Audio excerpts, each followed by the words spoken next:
So I recently did two videos, my top 5 most literal translation, as well as my top 5 easy to read translation. I wanted to do something short in this video and just share with you which Bible translation I think is the best, like literally the best of both worlds. Let me know down in the comment section if you agree with me or not. I think that the best Bible translation of both worlds happens to be the welcome back to the channel, ladies and gentlemen. I'm not gonna take up too much of your time. Here I go. I think that the best translation of both worlds, like you get the most literal and you get the most, dynamic equivalent. I think that it would have to be the Christian Standard Bible. That's what I think. Some of you may disagree. Some of you would say it's the ESV. I've heard a lot of people say it's ESV, it wants to be very literal, and so you see a lot of Yoda talk. Some of you may think, no. I think the NASB 95 that's the most literal translation out there that I know of, alongside the Legacy Standard. I've heard a lot of people say that the NASB 95 sounds very wooden.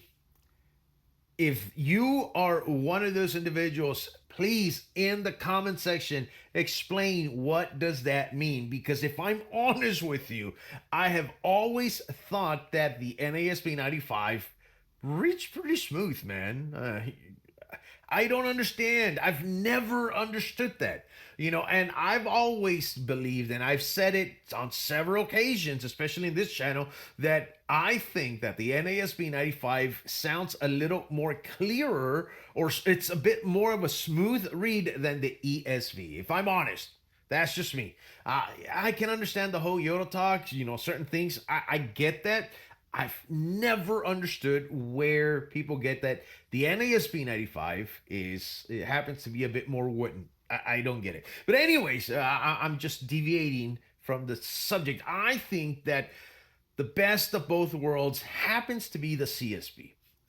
It's literal, but it's also very, very readable. I love that. And in both of the videos that I made, I said that sometimes you feel like you're missing something when you're reading the CSB, and that's mainly in the poetry section. And I've heard that from several friends, letting me know, yeah, the CSB is my main translation. The CSB, I love the CSB, but sometimes the way they word certain things in the poetry section is like, oh my gosh, like, I understand that, but the overall experience, it's a bit more literal than the NIV, which is great, but it's also very understandable, and it's a very smooth ride. When it comes to the reading experience, how smooth, literal, but a smooth read, I have to give it to the CSB. What do y'all think? Let me know down in the comment section. Thanks for clicking on the video. God bless you all. Have a great week, and I'll see you in the next one.